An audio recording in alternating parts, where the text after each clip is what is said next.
घर का बजट, बच्चे की पढ़ाई या फिर घर खरीदने की प्लानिंग, योर मनी आपको पैसे बचाने से लेकर कमाई बढ़ाने के सारे नुस्खे बताता है और साथ ही आपको बनाता है एक जागरूक निवेशक भी। नमस्कार, मैं हूं कविता थपलियाल और स्वागत है आपका योर मनी में। आज हमारे साथ दो एक्सपर्ट्स मौजूद हैं। आनंद राठी फाइनेंशियल सर्विसेज के डायरेक्टर फिरोज अजीज और एटिका वेल्थ मैनेजमेंट के डायरेक्टर निखिल कोठारी। आप दोनों का इस खास पेशकश में स्वागत है।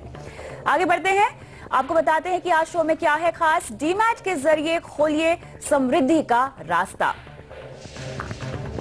म्यूचुअल फंड में निवेश से करें शुरुआत।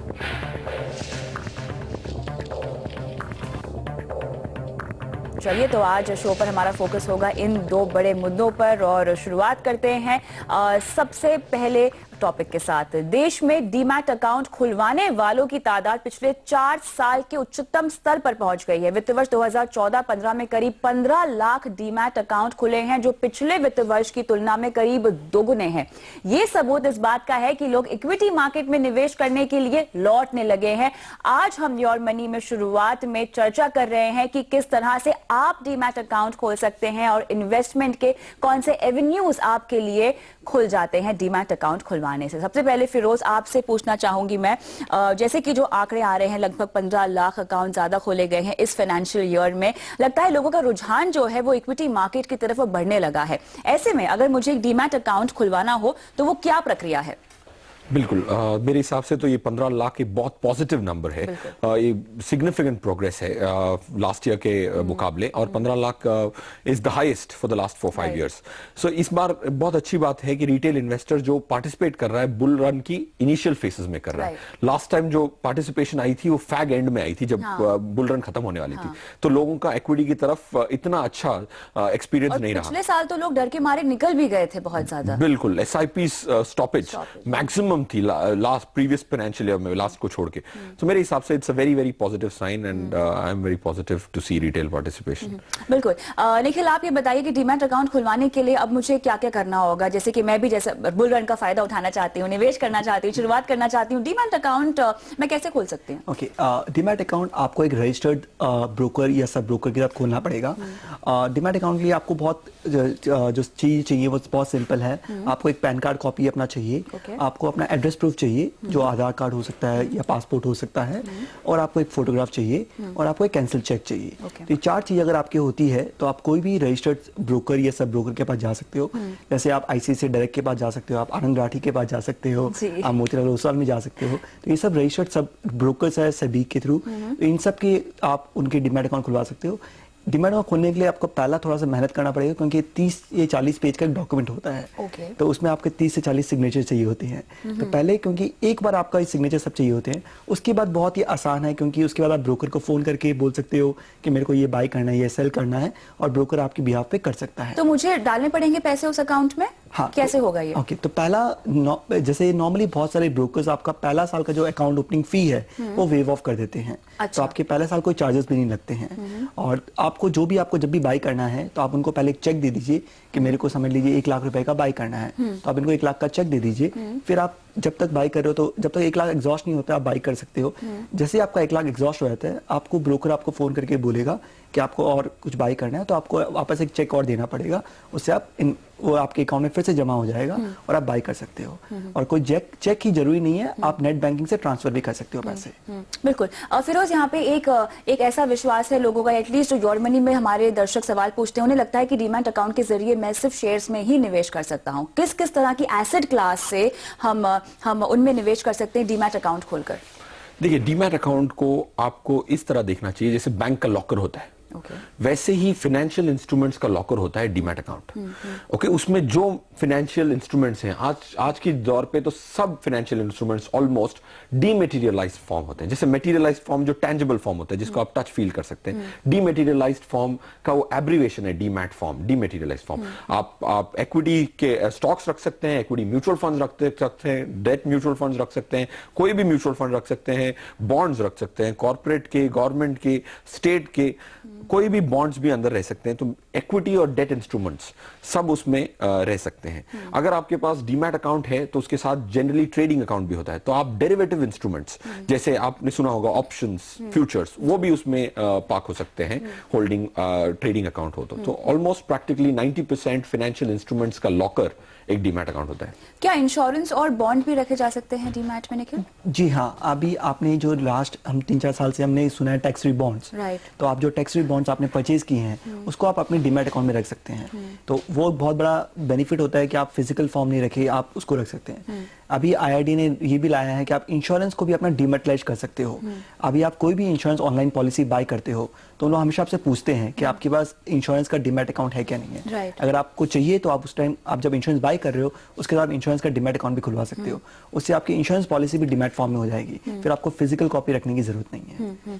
म्यूचुअल फंड्स के लिए भी हमें डीमैट अकाउंट खोलना होता है, हम खोल सकते हैं, वैसे भी ट्रेड किया जा सकता है म्यूचुअल फंड में एसआईपी के जरिए? बिल्कुल। म्यूचुअल फंड देखो, थोड़े इंस्ट्रूमेंट्स ऐसे हैं जिसमें मैंडेटरी नहीं है demat account. Mutual funds, insurance एक ऐसे इंस्ट्रूमेंट्स हैं दोनों जिसमें डीमैटेरियलाइजिंग मैंडेटरी नहीं है, बट आपके लिए सुविधा के लिए वो दोनों अभी अवेलेबल हैं।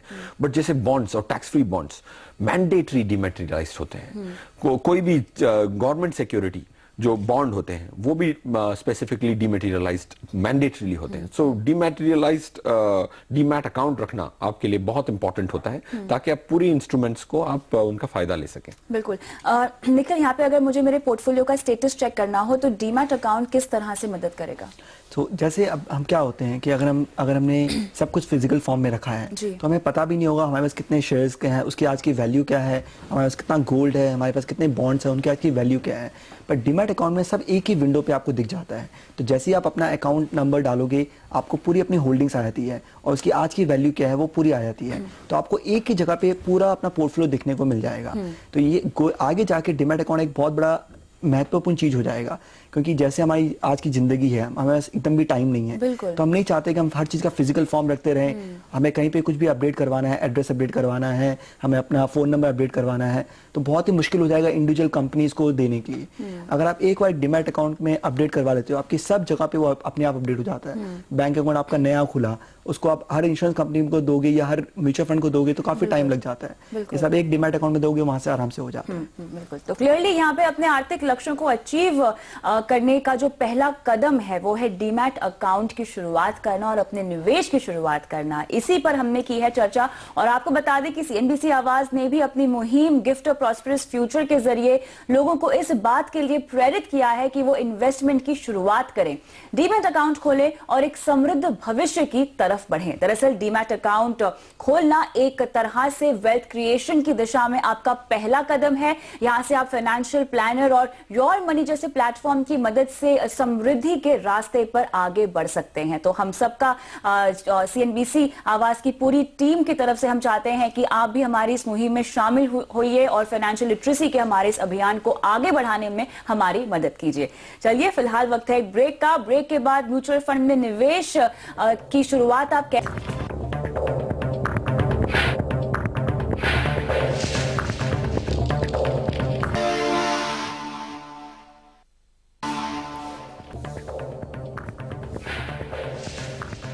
और मैंने में आपका फिर से स्वागत है। और अब आगे बढ़ते हैं, शुरुआत करते हैं सवाल जवाब के सिलसिले के साथ। हमारे दोनों ही मेहमान फिरोज अजीर और निखिल गोटे हैं। Yeah sure, first of all thank you Kavita ji मुझे शो में बुलाने के लिए। बहुत बहुत शुक्रिया।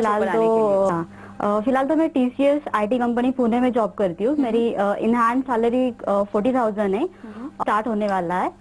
So near about 60 to 60 because I am but initial stage पे, so I don't want to invest much into it. जी 1000 per month के लिए और इतने ही इन्वेस्टमेंट है फिलहाल तो। हाँ, रिटायरमेंट के बाद मुझे अच्छा फाइनेंशियल प्लानिंग आप कुछ सजेस्ट कर सकते हो कैसे हो सकती है? बिल्कुल रानी, और इसी मकसद से आप यहाँ पर भी आई हुई हैं। मुझे ये बताएं कि आपकी 25,000 for 20 years। आपका हर महीने फिलहाल तो 7 या 8,000, उससे ज्यादा नहीं, क्योंकि मेरे हस्बैंड भी वर्किंग है, सो इतना कुछ ज्यादा नहीं होता है। आपने और कोई गोल अपने लिए सोचा है और कोई आर्थिक लक्ष्य, केवल रिटायरमेंट के लिए आप planning? Just obviously after marriage child, उसका एक जो स्टैंडर्ड होते हैं वही। चलिए बिल्कुल, तो यहाँ पे शुरुआत करते हैं, बताते हैं कि आप कैसे पैसे सबसे पहले बचा सकते हैं। फिरोज, फाइनेंशियल प्लानिंग इनकी पूरी हमें करनी होगी और जैसे कि उन्होंने बतानी पड़ेगी। बिल्कुल रानी, आपकी जो एग्जिस्टिंग सेविंग्स हैं वो 5,000 की, डिस्पोजेबल इनकम ज्यादा है क्योंकि आप 6-8 हजार ही महीने के खर्च करती हैं, तो बाकी पैसे आपने कहीं एक्यूमुलेट करके कंटिजेंसी का कोई फंड? बिफोर मैरिज सेविंग थी और कुछ एफडीज भी है। ग्रेट, ओके है कि अगर लॉन्ग टर्म रिटायरमेंट प्लानिंग में ना सबसे इंपॉर्टेंट एसेट एलोकेशन डिसाइड करना पड़ेगा, कितना पैसा आपका जो सरप्लस होना चाहिए, क्योंकि आपका जब होम लोन ईएमआई स्टार्ट हो जाएगी तो आपकी जो डिस्पोजेबल 20,000 की ईएमआई चली जाएगी तो आपके सिर्फ 15,000 रुपए बचेंगे। तो मंथली आपकी 7,000 डी है वो आपको इमीडिएटली स्टॉप करनी चाहिए, क्योंकि आपका जो 7,000 रुपीज का जो एक्सेस इनकम होगा जो पड़ेगा, क्योंकि अगर आपने डेट लिया तो आपका जो रिटायरमेंट कॉर्पस एक्यूमुलेट करने का जो ऑब्जेक्टिव है काफी शॉर्टफॉल हो। रियल एस्टेट जैसे एसेट क्लास में डाल रही हैं जो आपको स्टेबिलिटी दे देगा, तो आपको एग्रेशन की जरूरत पड़ेगी, रिस्की एसेट क्लास लेने की जरूरत पड़ेगी जो कि इक्विटी होगा और लॉन्ग टर्म में आपके लिए वेल्थ जरूर क्रिएट करेगा। सो फर्स्ट पॉइंट, इक्विटी जो भी सरप्लस है आगे से आपको इक्विटी में डालना पड़ेगा, वरना आपका जो लक्ष्य है रिटायरमेंट भी नहीं पूरा होगा और बाकी जो इंटरिम लक्ष्य जो होते हैं स्टैंडर्ड जैसे आपने बताएं वो भी पूरे होने की संभावना कम हो जाएगी मेरे बिल्कुल। तो यहाँ पर अगर आपको अपने गोल्स अचीव करने हैं तो इक्विटी का रास्ता ही अपनाना होगा और लंबा नजरिया है आपका तो आप बनी रह सकती हैं। निखिल, आप ये बताएं मुझे कि अब जैसे कि इन्होंने अपना रिटायरमेंट का कॉर्पस अभी तक डिसाइड नहीं किया है, अगर हम 7,000 रुपए 8,000 रुपए अभी फिलहाल इनका महीने का खर्च ले ले, रिटायरमेंट के लिए अगर पकड़ लीजिए इनके पास 20 साल हैं तो कितना कॉर्पस लगेगा और इक्विटी जैसे कि रूट तो है ही, किस तरह के फंड में निवेश कर सकती हैं? सबसे पहले तो जो फिरोज ने कहा कि सबसे आपको इक्विटी रूट लेना पड़ेगा, उससे पहले मैं आपको ये भी कहूँगा कि आपने एक अपना कंटिजेंसी फंड भी बना के रखिएगा, क्योंकि आपकी ईएमआई अब 25,000 रुपये हर महीने जाएगी, तो आपके पास at any point of time आपके जो 6 महीने का जो खर्चा है जो 25,000 रुपये जो आपकी ईएमआई जाएगी, तो आपके पास 3 लाख रुपए का एक फिक्स डिपॉजिट कुछ रखना पड़ेगा, क्योंकि जॉब के हालात में कभी भी आपकी अगर जॉब चली जाती है या आप कभी भी कोई इमरजेंसी के कारण आप ऑफिस नहीं जा पा रहे हो तो आपकी ईएमआई कंटिन्यू रहनी पड़ेगी। तो आपको पहले कंटिजेंसी फंड बना के फिर अपना रिटायरमेंट का गोल भी कंटिन्यू कर लेना चाहिए।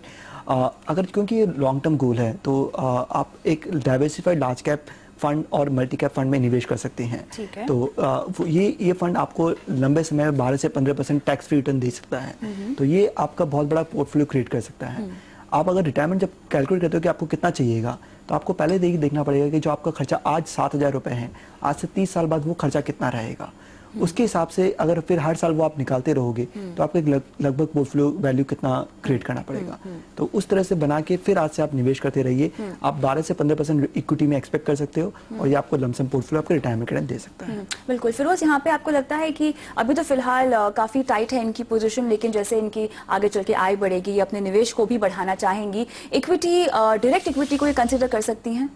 देखिए, मेरे हिसाब से तो डायरेक्ट इक्विटी जो है ना वो प्रोफेशनल्स का काम है। ये अभी सॉफ्टवेयर टीसीएस में काम करती हैं, तो इनके पास टाइम बहुत कम होगा कि ये मॉनिटर कर पाए। तो मेरे हिसाब से अगर प्रोफेशनल मैनेजमेंट जो म्यूचुअल फंड के तौर पे हमें मिलता है, वी वेरी लकी, क्योंकि बहुत इनएक्सपेंसिव है। 2% के कॉस्ट पे, 2.25% के कॉस्ट में very smart group of people वो आपके लिए काम करें। इससे अच्छा चीपर ऑप्शन कोई नहीं होगा प्रोफेशनल मैनेजमेंट को प्रोक्योर करने का। तो मेरे हिसाब से डायरेक्ट इक्विटी ना लेके और आपको म्यूचुअल फंड्स में ही पार्टिसिपेट करना चाहिए, बिकॉज वो लॉन्ग रन में ऑटोमेटिकली जैसे सिचुएशन चेंज हो वैसे वो पोर्टफोलियो चेंज करते रहते हैं। बट इधर एक बहुत इंपॉर्टेंट पॉइंट है, क्योंकि आपके पास एक लायबिलिटी आने वाली है 25,000 रुपए महीना, क्योंकि आप एक अर्निंग मेंबर हैं, तो आपको जितनी लायबिलिटी है उतना इंश्योरेंस कवर लेना बहुत जरूरी है, क्योंकि आज तक आपकी जो सेविंग्स थी वो एसेंशियल्स में नहीं यूज हो रही थी, क्योंकि आपकी 7-8,000 की एक्सपेंस थी, तो इट वाज इतना बड़ा बर्डन नहीं था आपकी सैलरी पे। तो ये 25,000 जो लायबिलिटी आपके सैलरी पे क्रिएट हो रही है, तो गॉड फॉरबिड कुछ हो जाए तो उसको लायबिलिटी को मिटिगेट करने के लिए आपको एक टर्म कवर खरीदना बहुत जरूरी है before you get into the home loan. बिल्कुल। यहाँ पर अगर इक्विटी में इनको अपना निवेश बढ़ाना हो आगे चलकर, तो आप इनको सेम पोर्टफोलियो में ही रिकमेंडेशन देंगे या आपको लगता है कि ये कुछ और फंड्स भी अपने पोर्टफोलियो में जोड़ सकती हैं? ओके, कभी भी आप इन्वेस्ट करो तो आपको एक ये मानना चाहिए कि पहले आपको गोल आइडेंटिफाई करना चाहिए, क्या गोल के लिए है, उसके हिसाब से आपको निवेश करना चाहिए। अगर आप आगे जाके आपका ये है कि आपको ये पैसे 2 या 3 साल में चाहिए, तब ये पैसा आपको इक्विटी में नहीं, तो आपको ये पैसा डेट फंड में डालना चाहिए। पर आपका एक गोल है कि आपको 5 से 6 साल में चाहिए, तो आपको एक बैलेंस फंड में डालना चाहिए। और अगर आपका लॉन्ग टर्म गोल है 7 से 10 ईयर प्लस, तो आपको इक्विटी फंड में डालना चाहिए। Eight any point of time अगर आपके पोर्टफोलियो में 3 से 4 इक्विटी फंड है, उससे ज़्यादा आपको इक्विटी फंड नहीं चाहिए, क्योंकि हर एक फंड में ऑलरेडी 40 से 50 स्टॉक्स होते हैं। तो अगर आपका पोर्टफोलियो ऐसे भी डाइवर्सिफाइड रहेगा, तो इक्विटी फंड, अगर मैं इक्विटी एज ए कॉम्पोनेंट लूँ तो आपका 3 से 4 फंड से ज़्यादा नहीं होना चाहिए। चलिए, यहाँ पर रानी फंड के नाम भी आपको बता दिए गए हैं और मैं आप अपनी निवेश की शुरुआत कर सकती हैं। क्या आपका और कोई सवाल है, आप कुछ और पूछना चाहती हैं? हाँ, वन मोर थिंग, मेरी 2 LIC पॉलिसीज भी है, विच इज मैं उसमें कुछ अराउंड 40,000 इन्वेस्ट करती हूँ ईयरली। सो और मैंने आपके शो में सुना भी है कि बेटर वो पॉलिसी मतलब ज्यादा रिटर्न्स नहीं आते तो वो कंटिन्यू नहीं करनी चाहिए। बिल्कुल, नाम बताएंगे आप पॉलिसीज का? यही है कि sorry, I don't remember exactly. कब से निवेश कर रही हैं? 5-6 साल पुराने। 5-6 साल हो गए। ठीक है फिरोज, यहाँ पे क्या लगता है, पॉलिसी का नाम हमें नहीं पता है, लेकिन जैसे कि ये कह रही हैं कि उन्होंने इन्वेस्टमेंट के तौर पे ही रखा है अपने पोर्टफोलियो में। तो अगर ये टर्म प्लान्स नहीं है, ये आप एक चीज चेक कर लीजिए रानी, अगर ये टर्म प्लान्स नहीं है तो इनको जरूर एग्जिट करना चाहिए। टर्म प्लान शायद ही होंगी, क्योंकि आप कह रही हैं कि आपने इन्वेस्टमेंट के नजरिए से इनको इन्वेस्ट किया है, तो मेरे हिसाब से इनको एग्जिट करना चाहिए। एक बार एग्जिट कॉस्ट एक बार फाइंड आउट करके जैसे जल्द से जल्द आप इसको एग्जिट कर लें, और इसको रिप्लेस करने के लिए इंश्योरेंस में टर्म प्लान आपकी एज में काफी सस्ता मिल जाएगा मेरे हिसाब से। तो आपको इसको स्वैप करके टर्म प्लान लेना चाहिए और इसको जरूर स्टॉप करें जल्द से जल्द। बिल्कुल, और निखिल, यहाँ पे समय कम है, लेकिन आगे चल के आप शायद इनको बोलना चाहेंगे इन्वेस्टमेंट के लिए इंश्योरेंस ना खरीदें। या तो इन्वेस्टमेंट, आपको हमेशा अपना इन्वेस्टमेंट और इंश्योरेंस अलग रखना चाहिए। इंश्योरेंस, जैसे फिरोज ने कहा, आप एक बार अपना टर्म इंश्योरेंस ले लेते हो, उसके बाद आपको इंश्योरेंस की जरूरत नहीं है। उसके बाद आप इन्वेस्टमेंट जब भी कर रहे हो, आप म्यूचुअल फंड के जरिए करिए, और म्यूचुअल फंड आपके पास बहुत सारे एवेन्यूज हैं। आपके पास लिक्विड फंड है, आपके पास बैलेंस फंड है, डेट फंड है, इक्विटी फंड है। जैसे जो आपका गोल है उसके हिसाब से आप इन्वेस्टमेंट कीजिए, और आपको फिक्स्ड डिपॉजिट्स भी अलग मिलती है। तो इन्वेस्टमेंट अपना अलग रखिए, इंश्योरेंस के लिए केवल टर्म इंश्योरेंस लेके और कुछ नहीं करना। इंश्योरेंस प्रोटेक्शन की तरह आपको इस्तेमाल करना है रानी, इसीलिए आपको टर्म प्लान खरीदने की सलाह दे रहे हैं। अपने निवेश की शुरुआत कीजिए, आपको हमने रास्ता बता दिया है, तो बस बिना डिले शुभश्च शीघ्रम अपने निवेश की शुरुआत कीजिए और अपनी इन्वेस्टमेंट की डिटेल्स योर मनी के साथ जरूर शेयर कीजिएगा। बहुत बहुत शुक्रिया आज शो पर आकर अपना सवाल हमसे पूछने के लिए। इसी के साथ वक्त है एक ब्रेक का, लेकिन ब्रेक के बाद भी जारी है सवाल जवाब का सिलसिला, बने रहे हमारे साथ।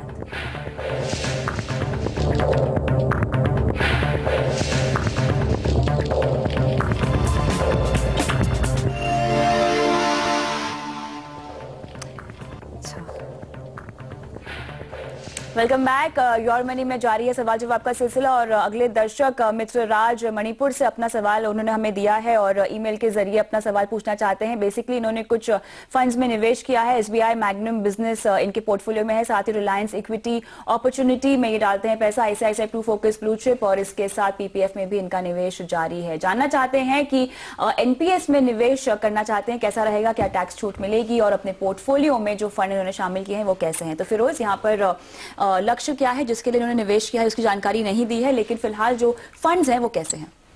हाँ, सो फंड्स के पहले अगर इनका पूरा निवेश टोटल किया जाए तो 60% पैसा इक्विटी में है, 40% डेट में है। आज की सिचुएशन देखते वक्त ये एसेट एलोकेशन मुझे अच्छा लगता है, बहुत स्ट्रॉन्ग एसेट एलोकेशन है। इनके जो फंड्स हैं वो भी काफी अच्छे हैं। Focus blue chip is a very good fund. एक फंड की बदलाव की जरूरत है, SBI एमर्जिंग बिजनेसेस को एग्जिट करके उसका एक रिप्लेसमेंट सिमिलर फंड जो मिड कैप स्टॉक्स में डालता है, उसको फ्रैंकलिन प्राइमा फंड में उनको शिफ्ट करना चाहिए। तो दिस स्मॉल मॉडिफिकेशन से वो हो जाएगा इनका फंड। अगर NPS देखी जाए तो मेरे हिसाब से NPS एक बहुत अच्छा जरिया है, प्रोफेशनल मैनेजमेंट में मिलती है, अब टैक्स की छूट भी मिलती है। लास्ट बजट में 50,000 रुपीज जो ELSS और बाकी स्कीम से हट के 80CCD से अलावा आपको 50,000 की लिमिट मिलती है NPS में इन्वेस्ट करने के लिए। ये बिल्कुल नहीं छोड़ना चाहिए depending on the tax slab. बिल्कुल, चलिए आगे बढ़ते हैं। अगला सवाल लेते हैं अकीक अख्तर का। इन्होंने ईमेल के जरिए अपना सवाल हमसे पूछा है और इनके पोर्टफोलियो में लगभग कुछ 6 फंड्स हैं और जानना चाहते हैं कि 18 साल के बाद क्या 3 करोड़ रुपए ये जमा कर पाएंगे या नहीं। निखिल, पोर्टफोलियो की डिटेल्स आपके पास है, बताएं इनका लक्ष्य हासिल होगा कि नहीं होगा, समय कम है। राइट, तो इन्होंने 15,000 रुपए महीने का निवेश कर रहे हैं और इनका गोल यहाँ से 18 साल के बाद है। तो मैं अगर ये 15,000 कंटिन्यू करते रहें और मैं एक्सपेक्ट करता हूँ कि 12% भी इनको रिटर्न आता है, तो ये पोर्टफोलियो इनको 3 करोड़ रुपए दे देंगे 18 साल बाद। तो इनका जो लक्ष्य है वो इस 15,000 की SIP से आराम से मीट कर सकता है। जो इनका 3 करोड़ का पोर्टफोलियो वो मीट कर सकता है। जो ये PPF में डाल रहे हैं 10,000 रुपए, वो आज से 18 साल बाद उनको लगभग 1.85 करोड़ और भी दे देंगे। तो इनका ओवरऑल एसेट उस टाइम लगभग 4.85 करोड़ रहेंगे। तो ये अपने लक्ष्य को आराम से मीट कर सकते हैं। चलिए, तो यहाँ पे हकीक अगर आप मुझे सुन सकते हैं तो आपके लिए तो खुश होने वाली बात है। आप अपने गोल्स को आराम से समय रहते, इनफैक्ट समय से पहले भी अचीव कर सकते हैं अगर अपने निवेश को आप बढ़ाएंगे। इसी के साथ बहुत बहुत शुक्रिया आप दोनों का ही आज शो पर आने के लिए। और योर मनी में आज के लिए इतना ही, लेकिन अगर आप भी हमसे कोई सवाल पूछना चाहते हैं या हमारे शो का हिस्सा बनना चाहते हैं, हमारे शो पर आकर सवाल पूछना चाहते हैं, तो अपना सवाल अपने कॉन्टैक्ट नंबर के साथ mf@moneycontrol.com पे डाल दीजिए। और फेसबुक के हमारे पेज पर जाके भी आप सवाल पोस्ट कर सकते हैं। पुराने एपिसोड्स भी यहाँ देख सकते हैं। नमस्कार।